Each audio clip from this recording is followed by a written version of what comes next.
Sir పొలిటికల్గా ఒక question అడగొచ్చా? You have compared the state finances to be on a ventilator. Not only that, you've also said it's looking like a situation like Sri Lanka. Immediately, what are the kind of measures that the government can bring up to stabilize? మేము అప్పుడు చెప్పాం శ్రీలంకతో పోటీ పడుతున్నారని చెప్పాం. ఇప్పుడు చూస్తే నీతి ఆయోగ్ పంజాబ్ కంటే పైన ఉన్నాం, బీహార్ కంటే కింద ఉన్నాం.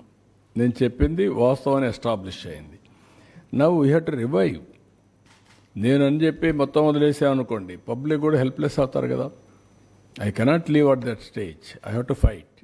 ఏ విధంగా చేయాలి? అందుకనే మీరు చూస్తే ఇప్పుడు వచ్చిన తర్వాత 3-4 ప్రోగ్రాంలు వెల్ఫేర్ చేశాం. సూపర్ 6లో మిగిలినట్టు కూడా చేయాలి. దానికి కూడా డేట్స్ ఇచ్చాం. అవి కూడా వర్కౌట్ చేస్తున్నాం. అవి కూడా చేస్తాం. ఏ విధంగా తీసుకెళ్లాలో తీసుకెళ్ళి మళ్ళా దీన్ని గట్టెక్కించి రాష్ట్రాన్ని గాడిలో పెడతాం. Will do it. అందుకే మమ్మల్ని నమ్మారు. 93% స్ట్రైక్ రేట్ ఇచ్చారంటే ఒక నమ్మకం, ఒక విశ్వాసం, ఒక ట్రస్ట్. ఆ ట్రస్ట్ని బ్రీచ్ చేస్తే కరెక్ట్ కాదు. వాళ్ళ మారిగా బాధ్యత రాహిత్యంగా పనిచేయలేం, అట్లని చెప్పి విచ్చలవిడిగా చేయలేం. నేను అందుకనే ప్రజల్ని కాన్ఫిడెన్స్ తీసుకుంటున్నాను. I want to place everything before public. Time to time ఇస్తాను, నేను అన్నీ చేస్తాను. చేసిన తర్వాత ఏది కూడా సంపద సృష్టించినా, ఆదాయాన్ని పెంచినా, ఆదాయం ఎవరికి చెందుతుంది? It is a public. What all I create wealth, it is a public property. అందుకని ఇవన్నీ చేసి వాళ్ళకు కూడా గవర్నమెంట్లో డబ్బులు సంపద సృష్టించడమే కాదు, రైట్ టైంలో వాళ్ళకు కూడా వెసులుబాటు రావాలి. లేదు నేను సంపద సృష్టిస్తున్నాను తర్వాత ఇస్తాను, మీరు మాత్రం సఫర్ కండి అంటే సఫర్ అవ్వడానికి సిద్ధంగా లేరు. ఒక మిస్ గవర్నెన్స్, ఒక కరప్ట్ గవర్నెన్స్ చేసినప్పుడు దాన్ని కరెక్ట్ చేసి మళ్ళీ నేను ఏ విధంగా ట్రాక్లో పెట్టడమే కాకుండా వాళ్ళ ఇబ్బందులు కూడా అధిగమించే విధంగా I have to plan it. నేను మొత్తం క్యాపిటల్ ఎక్స్పెండిచర్గా పెడతా, అప్పటి వరకు మీరు వెయిట్ చేయండి, నేనేం మీకు ఇవ్వనంటే that is not fair. That nobody will. వాళ్ళు కూడా సఫర్ అయ్యేదానికి కరెక్ట్ కాదు. మాకు ఓట్లేసింది సఫర్ కావడానికి కాదు, మాకు ఓట్లేసింది రివైవ్ చేస్తామన్న నమ్మకం కోసం. అదే మరి ఆదుకుంటామని, ఆదుకునే బాధ్యత మా పైన ఉంది. డెఫినెట్గా ఎవ్రీ మినిట్ ఐఎమ్ థింకింగ్. అయితే వాస్తవాలు కూడా ప్రజలకు చెప్పకపోతే ఇంకా నేను రాలేదే, లేకుంటే చేసేయలేకపోతున్నాడు, డబ్బులున్నాయి ఎందుకు చేయలేదు, నేను చేస్తా అన్నాడు కదా, నమ్ముకున్నాం కదా అనే ఫీలింగ్కి వస్తున్నారు. అది కూడా చెప్పాలి. ఇప్పుడు గవర్నమెంట్ ఆఫ్ ఇండియా ఇచ్చారు ఒక 15,000 కోట్లు వరల్డ్ బ్యాంక్ నుంచి అమరావతికి ఇచ్చారు. ఒక 12,150 కోట్లు పోలవరానికి ఇచ్చారు. ఒక 11,114 కోట్లు రివైవల్కి ఇచ్చారు. సరే మిగిలిన కొన్ని మేము ఈ వర్క్స్ అన్ని మీద పెట్టడానికి కొంత శాఖ కింద కొంత ఫండ్స్ ఇచ్చారు. కానీ ఆ డబ్బులు నేను వెల్ఫేర్కి ఇవ్వలేకపోతున్నాను. కనీసం అక్కడ పెడితే రివైవ్ అయితే, డెవలప్మెంట్ అయితే నాకు ఆదాయం పెరుగుతుంది. ఆదాయం పెరిగితే ఇస్తాం. ఇంకొంచెం ఫ్లెక్సిబిలిటీ కోసం ఆలోచిస్తున్నాం. ఎక్కడ ఫ్లెక్సిబిలిటీ వస్తే అక్కడ అవసరమైతే బారో చేసైనా సరే I want to give my commitments. తల్లికి వందనం కానీ, లేకపోతే రైతులకు ఇవ్వాల్సిన రైతు భరోసా కానీ I want to give it.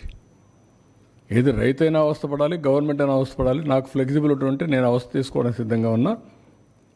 I will give it. ఆ ప్రయత్నంలోనే అనునిత్యం ఉన్నాం. మా డిపార్ట్మెంట్కి అదే చెప్పాం. They are also doing same exercise. ఒక్క నిమిషం కూడా వెయిట్ చేయాలి నాకు ఫ్లెక్సిబిలిటీ ఉంటే.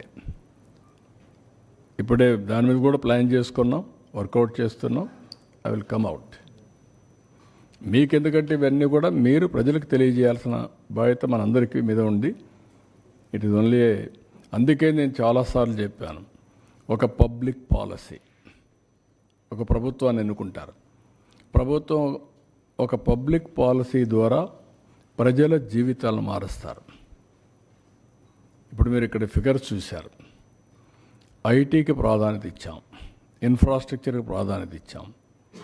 ఈరోజు తెలంగాణ రాష్ట్రం హైయెస్ట్ పర్ క్యాపిటల్ ఇన్కమ్ ఉంది బికాస్ ఆఫ్ దట్ పాలసీస్. ఈరోజు మేము తీసుకునే పాలసీస్ కూడా లాస్ట్ టైం 48,000 కోట్ల రూపాయలు ఖర్చు పెట్టాం. ఏది ఇరిగేషన్, ఇక్కడ మాత్రం నీరు చెట్లో పెట్టాం, నరేగాలో పెట్టాం. 68,000 70,000 కోట్లు ఖర్చు పెట్టాం. దానివల్ల గ్రౌండ్ వాటర్ రీఛార్జ్ అయ్యింది. ఈ సంవత్సరం మీరు చూస్తే 65% యాజ్ ఆన్ టుడే రిజర్వాయర్లో వాటర్ ఉండే పరిస్థితికి వచ్చింది. 35% మనం వాడే పరిస్థితికి వచ్చాం యాజ్ ఆన్ టుడే. అది పెద్ద సంపద. నెక్స్ట్ ఇయర్కు జూన్లోనే పంటకు నీళ్ళు ఇస్తాం. రాయలసీమలో ఏది కూడా హార్టికల్చర్కి ఇబ్బందులు లేకుండా నీళ్ళు ఇస్తాం. It is a continuous process ఇవన్నీ. ఈ విధంగా వెల్త్ క్రియేట్ చేయడానికి మనం ఖర్చు పెట్టే డబ్బులు కూడా ఉపయోగపడాలి. రెండు బ్యాలెన్స్ కావాలి. పబ్లిక్ పాలసీ వల్ల ఈరోజు గవర్నమెంట్ ఆఫ్ ఇండియా కూడా మీరు చూస్తున్నారు, ఎవరైనా సరే ఒక మంచి పబ్లిక్ పాలసీ తీసుకొని ఆ పబ్లిక్ పాలసీ ద్వారా సమర్థవంతంగా అమలు చేయాలి. మళ్ళీ నేను బాగానే డబ్బులు ఖర్చు పెట్టాం, దోచేసాం, రిజల్ట్స్ రాలేదు, అవుట్కమ్ లేదంటే మళ్ళీ కుదరదు. It is a continuous process. That is wear జీవితాలను కొన్ని గవర్నమెంట్స్ మనం ఉన్నాయి. ఈరోజు చైనా ఉంది, 78లో వాళ్ళు ఎకనామిక్ రిఫార్మ్స్ తీసుకొచ్చారు. చైనాతో సమానంగా వెళ్ళిపోయారు. మీరు ఒక ఇది పెట్టుకోవాలి, 78లో చైనా ఎకనామిక్ రిఫార్మ్స్ ఇచ్చారు. అరౌండ్ 80s ఆ ప్రాంతంలో అనుకుంటాను రెండు. రష్యా పొలిటికల్ రిఫార్మ్స్ తీసుకొచ్చారు. That is also a public policy, this is also a public policy. China super power అయింది, రష్యా ఎక్కడికో వెళ్ళిపోయింది. వై? అప్పట్లో Russia is more powerful than China,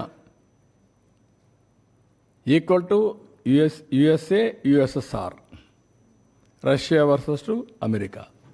ఇప్పుడు రష్యా వర్సెస్ టు చైనా. ఏంటి ఆ డిఫరెన్స్? ఒక public policy. ఆ పబ్లిక్ పాలసీ ఏంటి? వీళ్ళది ఎకనామిక్ రిఫార్మ్స్, వాళ్ళది పొలిటికల్ రిఫార్మ్స్. కంట్రీ డివైడ్ అయిపోయింది. దిస్ ఈజ్ వేర్ ఒక వ్యక్తి వల్ల, ఒక పబ్లిక్ పాలసీ వల్ల ప్రజల జీవితాలే మారిపోతాయి, తారుమారు అవుతాయి. మీరు అనుకుంటారు ఏముంది 5 ఏళ్ళు కదా పోయిందని. 5 ఏళ్ళు కాదు పోయింది, 5 ఏళ్ళు విలువైన సమయం పోయింది. మళ్ళా తిరిగి కోలుకోలేని సమయం. నేను అందుకే చూపించాను అక్కడ 15% కానీ మళ్ళీ గ్రోత్ వచ్చుంటే ఎక్కడికి వెళ్ళేవాళ్ళం? ఇన్ని ఇబ్బందులు వచ్చేటివి కాదు.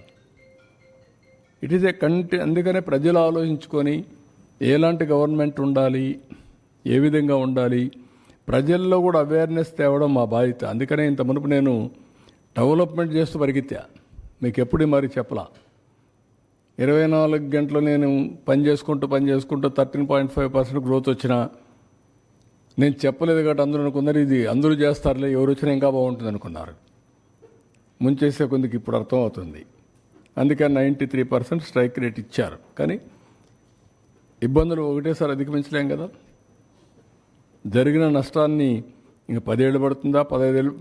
వారు చెప్పిన ఇప్పుడు 9,75,000 వడ్డీ కట్టాలా, రీపేమెంట్ చేయాలా, మళ్ళీ ఆదాయాన్ని పెంచాలా, మళ్ళా వెల్ఫేర్ ఇవ్వాలి.